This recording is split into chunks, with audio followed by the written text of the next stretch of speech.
हर रोज रास रचाते हैं, अपने होने का सबूत छोड़ जाते हैं, रास रचाने के निशान छोड़ जाते हैं। और टीम न्यूज नेशन ने उन्हीं सबूतों की तलाश में रुख किया उत्तर प्रदेश के मथुरा का।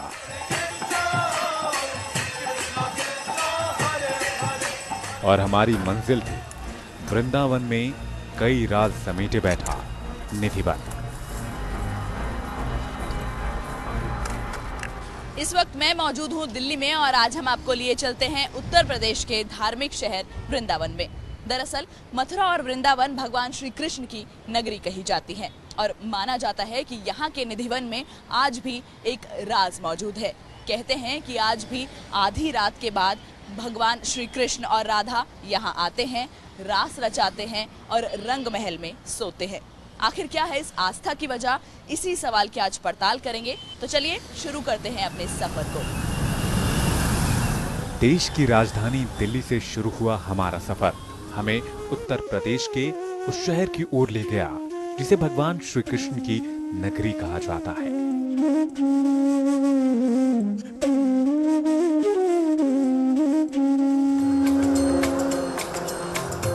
जिस शहर में गली गली में भजन गूंजते हैं और राह चलते लोगों की जुबान पर राधे राधे का अभिवादन होता है। कहा जाता है कि आज से 5000 साल पहले द्वापर युग में भगवान कृष्ण की सारी लीलाएं धरती के इसी हिस्से पर पसरी रही। वो जयंती नक्षत्र का शून्य काल था जब गिरिधर गोपाल ने जन्म लिया और इसके साथ ही शुरू हुई गिरिधर गोपाल को अपने मामा कंस से बचाने की कोशिश, जो उन्हें गोकुल तक ले गई। कहते हैं कि उसी वृंदावन में एक निधिवन मिलता है जो कभी युवा कान्हा की रासलीला का गवाह बना, और वो वन आज भी अपने साथ कई राज समेटे हुए है।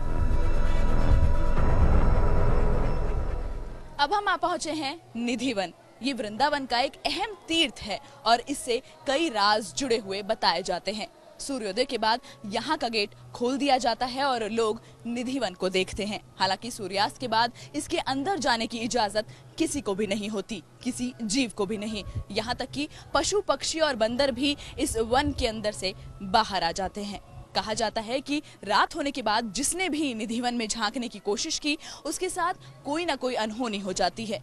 हालांकि हम इस आस्था को तो नहीं परख सकते, लेकिन निधिवन में सुबह से लेकर रात तक क्या होता है ये आपको जरूर दिखाते हैं।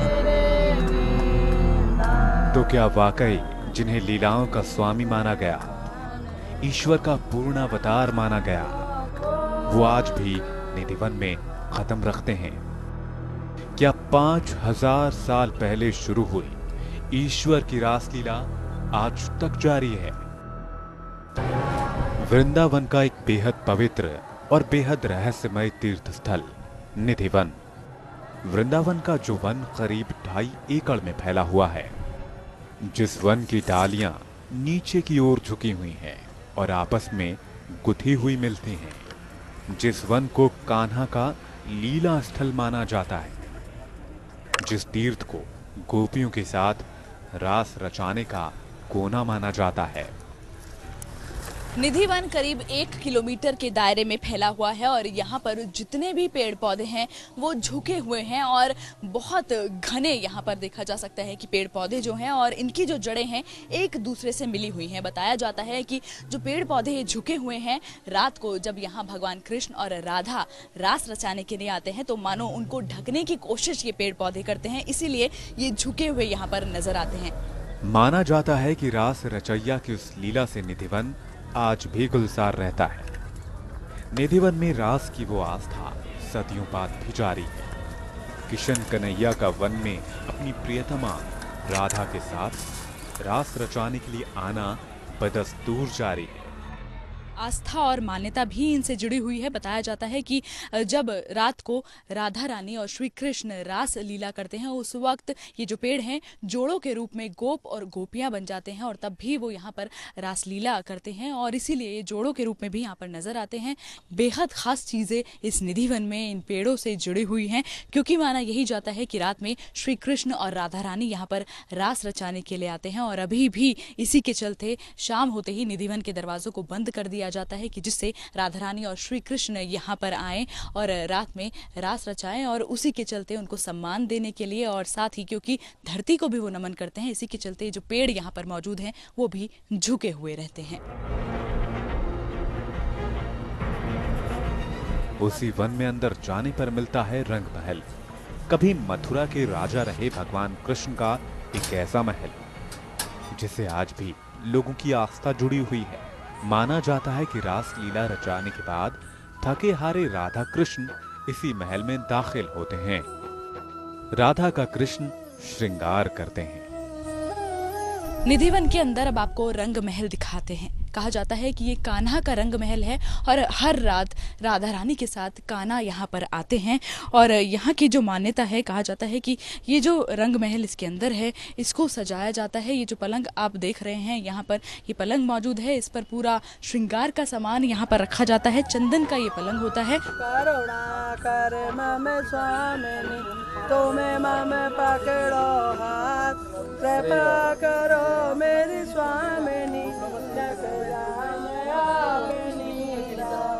कहा जाता है कि कान्हा के इस रंग महल में दिन भर भक्त शीश नवाते हैं। राधा रानी के साजो श्रृंगार का सामान चढ़ाते हैं, बदले में वो ही श्रृंगार के सामान प्रसाद में ले जाते हैं। शाम में होती है मंगला आरती।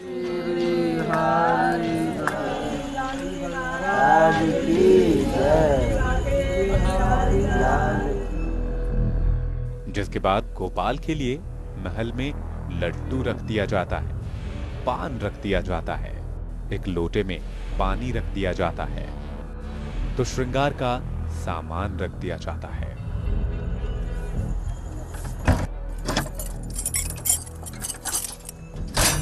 फिर 7 तालों में रंग महल को लॉक कर दिया जाता है और फिर हर तरह के जीवों से वीरान हो जाता है निधि वन। बंदर से लेकर पशु पक्षी तक निधि वन से बाहर निकल जाते हैं। जो मंदिर कमेटी है, ये पूरा मंदिर निधि वन मंदिर जो पूरा बन है, ये स्वामी हरदास जी ने बांके बिहारी को प्रकट किया था। पूरा बांके बिहारी कमेटी के अंदर आता है ये मंदिर। उनकी द्वारा 7 ताले लगा दिए जाते हैं। इधर 7 ताले लगा के इनकी चाबी जो मेन मंदिर है स्वामी हरदास जी उधर रखी जाती है। जो मेन मंदिर की जो ताली है वो हमारे घर पे जाती है। 7:30 बजे इधर आरती होती है। 8 बजे तक सजा के इसको बंद कर दिया जाता है। सुबह 5:30 बजे यहाँ पे मंगला होती है। उसके बाद में सब भक्तों को, लाखों आदमी की भीड़ रहती है, उनको सबको दिखाया जाता है कैसे कैसे बिखरा हुआ मिलता है सामान। दावा किया जाता है कि रंग महल के 7 तालों की 7 चाबियां मुख्य मंदिर में चली जाती हैं। मुख्य मंदिर की चाबियां रंग महल के पुरोहित के यहाँ चली जाती हैं। वन के अंदर जो भी भक्त हो बाहर निकल जाओ, गेट बंद हो चुका है। बावजूद इसके कान्हा और राधा अपनी मौजूदगी के रंग महल में निशान छोड़ जाते हैं। साफ सुथरे बिस्तर पर सिलवटों के निशान रहते हैं।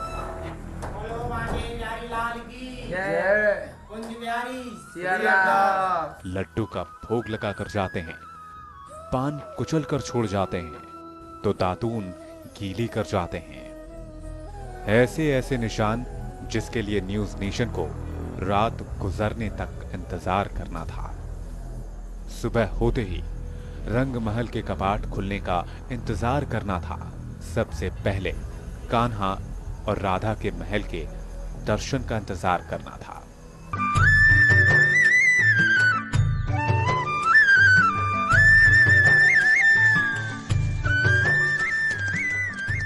क्या इस निधिवन में वाकई कन्हैया रास रचाने आते हैं? क्या वाकई कान्हा और राधा का साथ गोप और गोपियां देते हैं? क्या वाकई इस आस्था ने ही निधिवन को खास बना दिया है? इन सवालों की पड़ताल में हमने 2.5 एकड़ में फैले वन के उन्मूक दर्शकों को परखने की ठानी।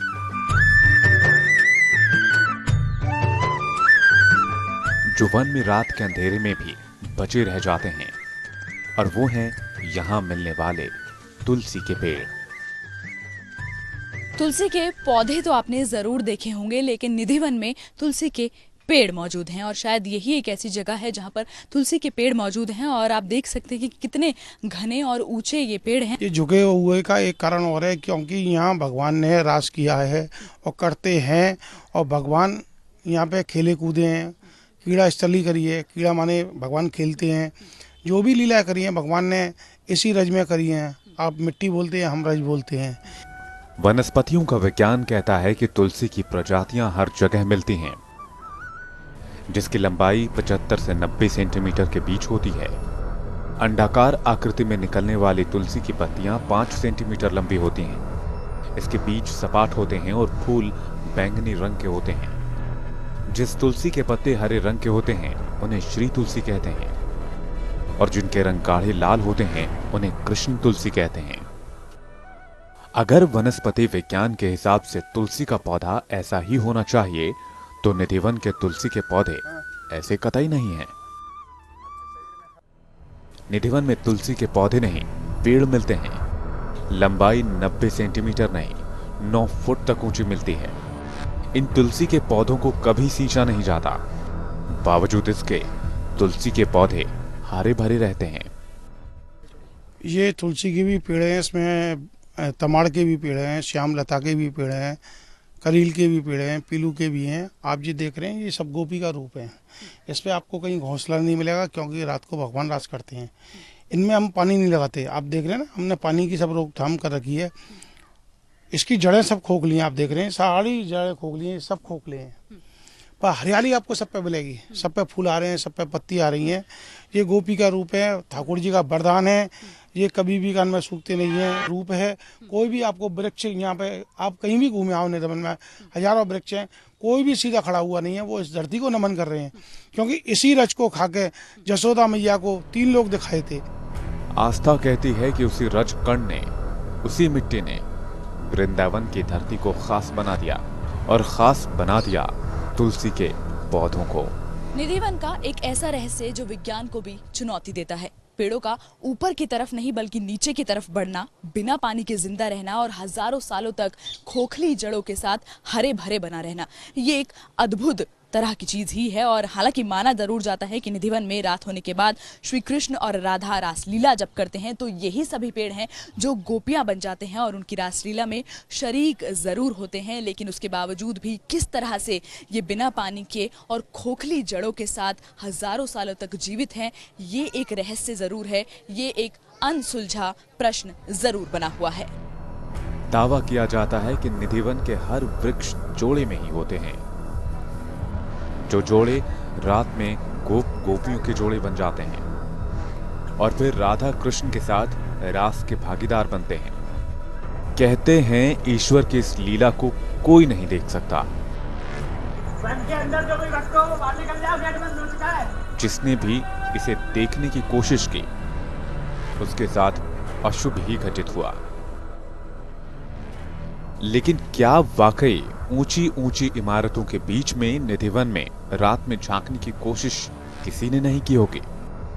क्या वाकई जो वन बंदरों और भक्तों से दिन भर गुलजार रहता है, वो वन रात में वीरान हो जाता है?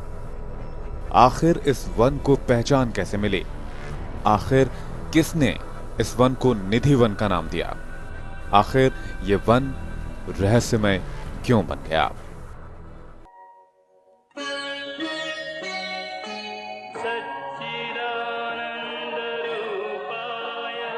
ऐसे मधुर भजन जिन्हें सुनकर भक्त मंत्र मुग्ध हो जाते थे और जिनके भजनों की ख्याति मुगल बादशाह अकबर तक जा पहुंची। तो यही हरिदास जी की मूर्ति है, जहां पर हरिदास जी की तपस्या के बाद प्रसन्न होने के बाद श्री कृष्ण उनकी गोद में आकर बैठ गए थे और संगीत सुना था।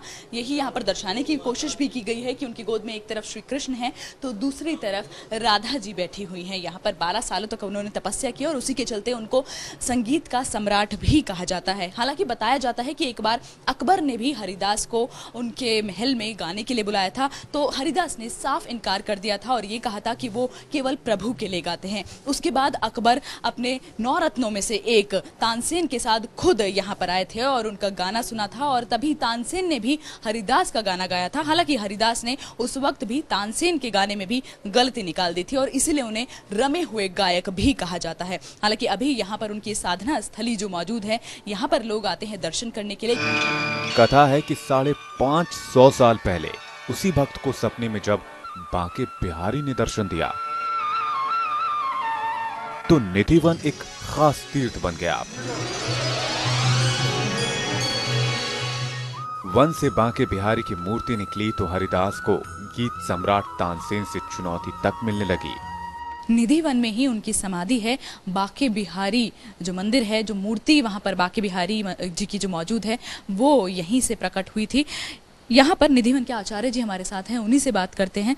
आचार्य जी, जो स्वामी हरिदास जी थे, कब उन्होंने तपस्या की थी, उनके बारे में कुछ बताइए। स्वामी हरिदास जी ने निर्वन में अपनी तपस्या से बांके बिहारी जी को प्रकट किया था निधिवन के अंदर। ये स्वामी हरिदास जी की जिंदा समाधि है।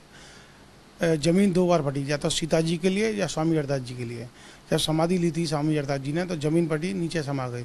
स्वामी हरिदास जी ललिता सखी के अवतार थे। राधा रानी ने अपने बाएं हाथ से इनको प्रकट किया, ललिता सखी को। दूसरा जन्म इनने स्वामी हरिदास जी का लिया। स्वामी हरिदास जी तानसेन बैजू बाबरा के गुरु थे। आज भी यहाँ भगवान राज करने आते हैं, इस वन में कोई रुकता नहीं है। माना जाता है कि कान्हा में रमी रहने वाले संत हरिदास को ही वन में रास दिखा होगा, रासलीला का कोना दिखा होगा, और वक्त के साथ वन में कान्हा की कहानी जन जन के लिए आस्था का सबब बन गई होगी। रासलीला साकार हो उठा होगा, या फिर राधा का बांसुरी से सौतिया डाह की कथा मूर्तियों में उतर आई होगी।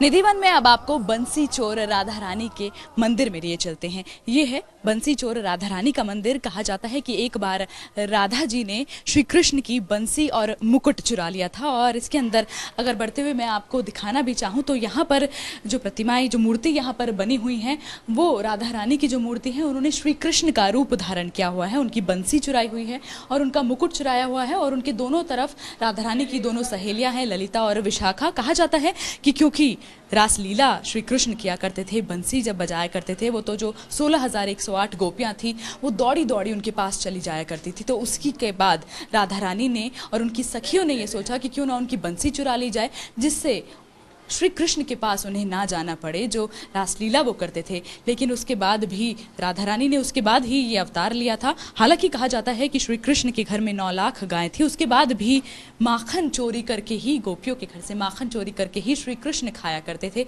तो ये जो लीलाएं हैं श्री कृष्ण की, उसी के बाद राधा रानी ने ये सोचा कि उनका मुकुट और जो बंसी है वो चुरा ली जाए। हालांकि उसके बाद श्री कृष्ण ने राधा रानी को कहा कि श्री राधे तू बहु भागिनी, कौन तपस्या कीन, 3 लोक तारन तरन सो तेरे अधीन। उन्होंने कहा कि हे राधे, ये बंसी मुझे दे दे, क्योंकि तीनों लोक तेरे अधीन हैं, तो तुम इस बंसी का क्या करोगी। और साथ ही कहा कि श्री राधे मेरी स्वामिनी, मैं राधे जी जो तो दास, जन्म जन्म मोहि दीजिए श्री वृंदावन का वास। साथ ही अपनी बंसी और मुकुट मांगने के साथ साथ श्री कृष्ण ने उनसे वृंदावन में रहने की, यानी वृंदावन में वास करने की अनुमति भी मांगी थी। तो ये एक रूप है राधा रानी का, जो श्री कृष्ण के अवतार में उन्होंने यहाँ पर दर्शाया गया है। उनका जो मुकुट है और जो उनकी बंसी है, उसके साथ राधा रानी अपनी सखियों के साथ यहाँ पर नजर आ रही हैं।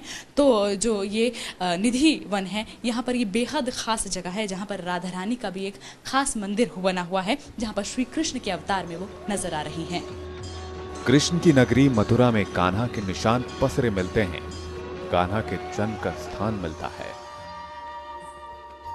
तो कान्हा का कदम्ब का पेड़ मिलता है, कान्हा का गोवर्धन पर्वत मिलता है तो कान्हा का गोकुल गांव मिलता है। वृंदावन में उसी कान्हा का निधिवन भी मिलता है। लेकिन हमारे सामने कई सवाल अब भी बाकी थे। सवाल कि क्या वाकई रंग महल में ताले लगते ही पूरा वन वीरान हो जाता है? वन के अंदर जो भी भक्त हो बाहर निकल जाओ, गेट बंद हो चुका है। क्या वाकई वन में रहने वाले पक्षी वन छोड़कर उड़ जाते हैं?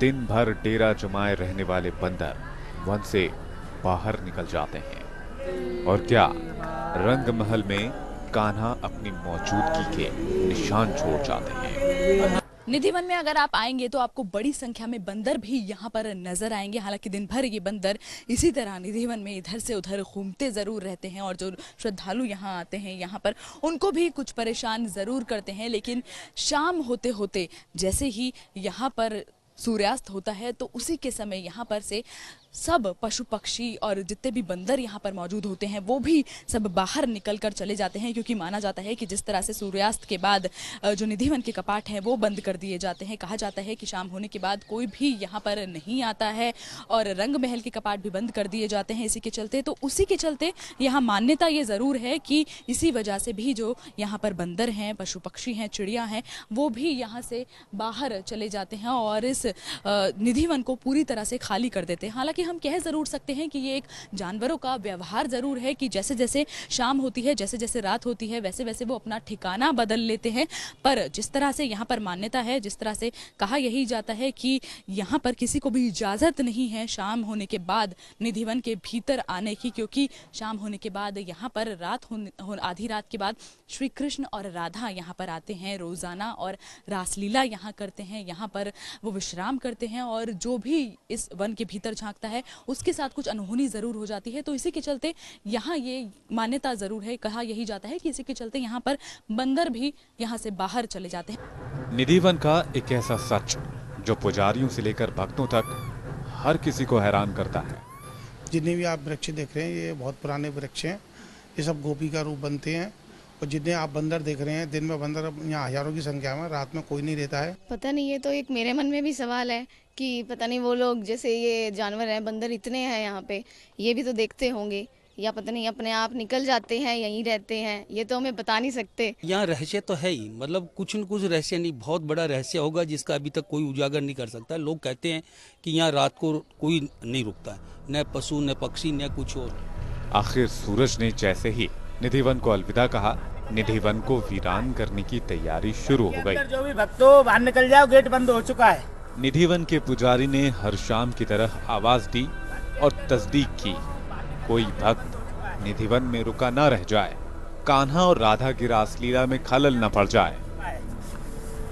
वन के अंदर जो भी भक्तों बाहर निकल जाओ, गेट बंद हो चुका है।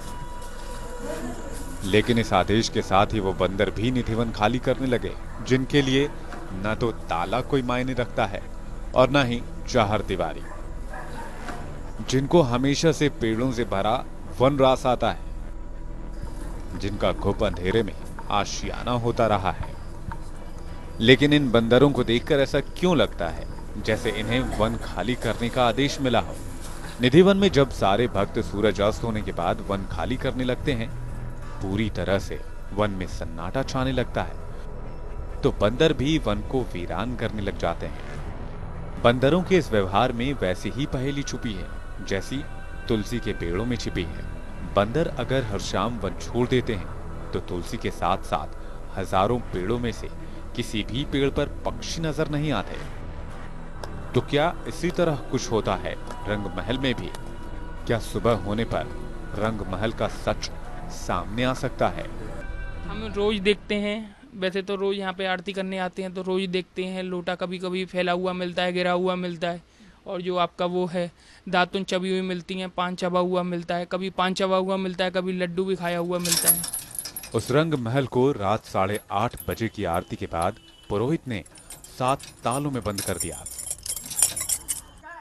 रंग महल पर ताले चढ़ने के बाद 10 फुट ऊंची 4 दीवारी में कैद निधिवन को पुरोहितों ने पूरी तरह खाली कर दिया। तो इस वक्त निधिवन के दरवाजे बंद कर दिए जाते हैं। कहा जाता है कि सूर्यास्त के बाद जब आरती हो जाती है उसके बाद जो निधिवन के दरवाजे हैं वो बंद कर दिए जाते हैं और किसी को भी अंदर जाने की इजाज़त नहीं होती है, चाहे वो इंसान हो और खुद पशु पक्षी और यहाँ की तक की बंदर जो हैं वो खुद ही शाम होते होते बाहर निकल जाते हैं। तो इस वक्त निधिवन के भीतर कोई भी नहीं रहता है और कहा जाता है क्योंकि आधी रात के बाद भगवान कृष्ण और राधा रानी यहाँ पर आकर रास रचाते हैं, इसी के चलते यहाँ पर उसे देखने की इजाज़त इजाज़त किसी को भी नहीं होती है, और अगर किसी ने यहाँ पर झांकने की कोशिश भी की तो कहा जाता है कि उसके साथ कुछ ना कुछ अनहोनी ज़रूर हो जाती है। हालांकि अब ये कपाट बंद कर दिए गए हैं और सुबह करीब 5:30 बजे का वक्त होता है जब ये कपाट खोले जाते हैं और रंग महल के जो ताले हैं वो खोले जाते हैं, और तब अंदर जाके जो कुछ देखने को मिलता है वो बेहद अद्भुत ज़रूर होता है, क्योंकि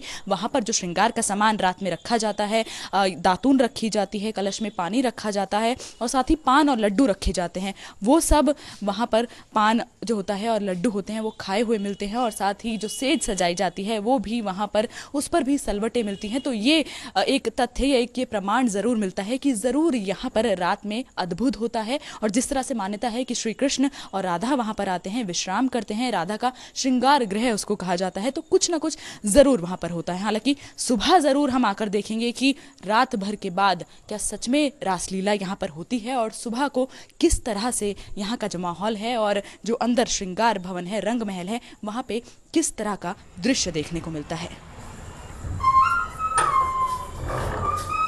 वन के खाली होते ही मुख्य दरवाजे पर भी ताला जड़ दिया गया।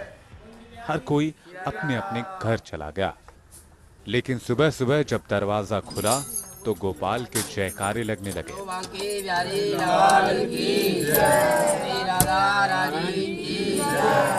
भक्तों को इंतजार था कान्हा की मौजूदगी के सबूत का।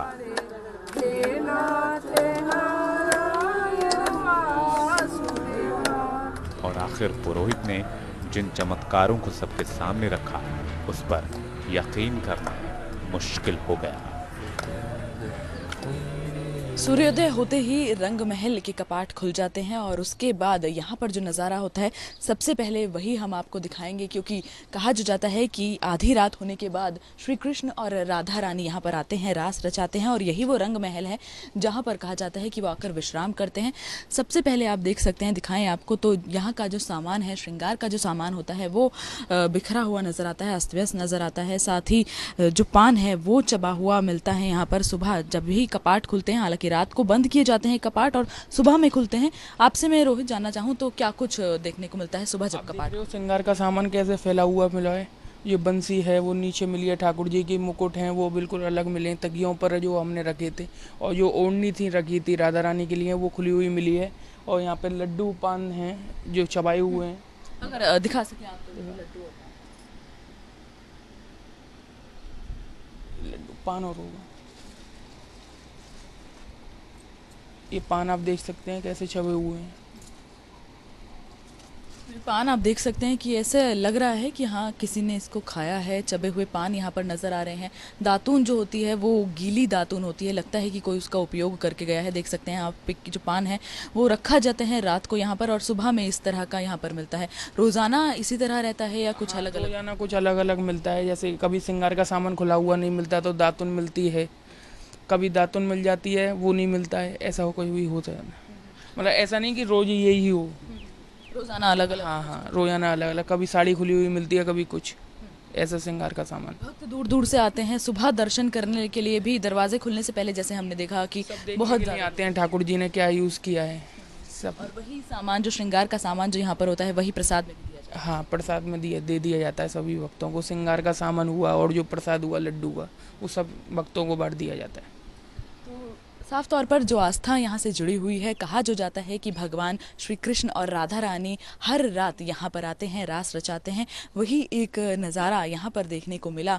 जो कहा भी जाता है कि रंग महल में ही वो विश्राम करते हैं, और रंग महल में जो श्रृंगार भवन भी है वो राधा रानी का, और वहीं पर ये जो सामान है वो बिखरा हुआ मिलता है। तो जितने भी यहाँ पर बातें कही जा रही हैं वो अगर देखा जाए, क्योंकि सुबह सुबह ही ये ताला खोला गया है, तो वो तो सच ही साबित होती हैं। जो प्रमाण दिए जाते हैं उस बात को सही ठहराने के लिए वो तो यहाँ पर ज़रूर नज़र आते हैं। हालांकि आस्था जो यहाँ पर जुड़ी हुई है उसको तो परखा नहीं जा सकता है, पर जिस तरह से यहाँ पर जो चीज़ें सामने आई हैं उससे कहा जा सकता है कि जो यहाँ पर जो एक रहस्य है वो अभी भी एक रहस्य ज़रूर है, एक पहेली ज़रूर है कि क्या सच में हर रात आधी रात होने के बाद राधा और श्री कृष्ण यहाँ आते हैं और रास रचाते हैं। पुरोहित दावा कर रहे थे कि जिन बिस्तरों को रात की आरती के बाद तरतीब से छोड़ा गया था वो सुबह सुबह बेतरतीब मिले। हमने ये देखा कि जो जहाँ कृष्ण जी रात को रास लीला करते हैं और जैसे पीछे मंदिर में देखा, वहाँ पे कृष्ण जी के लिए लोटा पानी का, 2 लड्डू और दातुन रखे जाते हैं सुबह, जिसका यहाँ भोग लगा मिलता है हमको। यहाँ पे कहा जाता है कि श्री कृष्ण जी आते हैं, हर रात्रि को आते हैं और यहाँ पे जो सामान रखा जाता है वो हमेशा यूज़ किया हुआ मिलता है। प्रॉपरली बंद हो जाता है, पान चबाया हुआ मिलना, बेडशीट बिखरी हुई मिलनी, ऐसे बहुत सारे रीजंस हैं जिसको अभी हम जस्टिफाई नहीं कर सकते। यहाँ पर रात के समय अंधेरा होने के बाद श्री कृष्ण भगवान और जो उनकी रानियाँ हैं, राधा रानी, वो सब रासलीला करते हैं। एक बड़ा प्रश्न यहाँ पर है, बड़ा सवाल यहाँ पर है, पर जिस तरह के तथ्य या जिस तरह की चीज़ें यहाँ पर सामने आती हैं उनसे तो यही जाहिर होता है, उनसे तो यही लगता है कि सचमुच कुछ ना कुछ अद्भुत रात में यहाँ जरूर होता है। सवाल है कि आखिर 7 तालों के आर पार कौन जा सकता है? जब पूरा वन रात भर वीरान होता है तो रंग महल में अपने निशान कौन छोड़ जाता है? और आखिर जिस रंग महल को मंदिर की तरफ पूजा जाता है उसे हर रोज खुद पुरोहित पंडे चुनौती क्यों देते हैं? आखिर मंदिर में रात के वक्त झांकने तक की पाबंदी क्यों लगी? पहले निधिवन के आसपास कुछ भी नहीं था, लेकिन अब निधिवन के चारों तरफ भी ऊंचे ऊंचे मकान बन गए हैं, 2 से 3 मंजिला मकान बन गए हैं। अगर मैं कोशिश करूं आपको दिखाने की, वैसे निधिवन के पास में एक मकान की छत पर इस वक्त अभी हम मौजूद हैं और ये आपको अगर मैं सीधा दिखाना चाहूं तो यही निधिवन है और इसके आसपास अब ऊंचे ऊंचे मकान, 2 से 3 मंजिला मकान बन गए हैं। पहले यहाँ कुछ नहीं हुआ करता था, पर अब ज़रूर यहाँ पर जो मकान आप देख पा रहे हैं, लेकिन उसके बावजूद भी क्योंकि शाम को किसी को इजाज़त नहीं होती है यहाँ पर अंदर आने की, तो कहा यही जाता है कि जितने ये मकान हैं इनकी खिड़कियाँ और छत यहाँ पर ज़रूर है, फिर भी यहाँ पर जो लोग हैं वो निधिवन में नहीं झांकते हैं। आखिर उन्हीं मकानों में से एक मकान का हमने रुख किया और सवाल किया उस आस्था का जो वन में झांकने की इजाज़त नहीं देती, और हमारे सामने थी वो कहानियाँ जो वन को लेकर सालों से चली आ रही है। अभी करीब 20 साल पुरानी बात बताऊं मैं आपको, तो एक साधु रह गए थे यहाँ पर मंदिर में, तो उनकी सुबह जो है बिल्कुल अचेत अवस्था में मिले थे वो, और उनको हॉस्पिटल ले जाया गया। न वो कुछ बोल पाए, न कुछ वो बता पाए कि उनके साथ में क्या हुआ क्या नहीं हुआ। ये सुबह हमको मालूम पड़ी तो हम सब लोग देखने गए वहाँ पर तो उनको हॉस्पिटल ले गए, फिर तो वो वहाँ एक्सपायर हो गए। वहाँ पर हमने देखा तो नहीं है, सुना तो है कि हाँ यहाँ भगवान तो आते हैं रात को, रास भी होता था पहले, आवाज़ घुंघरुओं के पैरों की आवाज़ आती थी यहाँ पर हमने कुछ नहीं देखा। भगवान जी आते मतलब सब कहते हैं, हमने तो कभी देखा ही नहीं है वैसे तो हमको इतना तो पता नहीं, लेकिन सब लोग से सुन के ऐसा मेरे को आस्था है कि यहाँ सब हो रहा है। कुछ नज़र ऐसा नहीं आता है यहाँ पर जो आस्था जुड़ी हुई है कि हाँ भगवान आते हैं यहाँ पर, रासलीला रचाते हैं, रंग महल में विश्राम करते हैं, वो ज़रूर अभी भी लोगों के मन में बनी हुई है, उसको ज़रूर यहाँ पर लोग मानते हैं। पर इन लोगों का कहना यही है कि ऐसे अगर देखा जाए तो यहाँ पर रात होने के बाद भी कुछ इतना खास या कुछ अद्भुत नज़र नहीं आता है।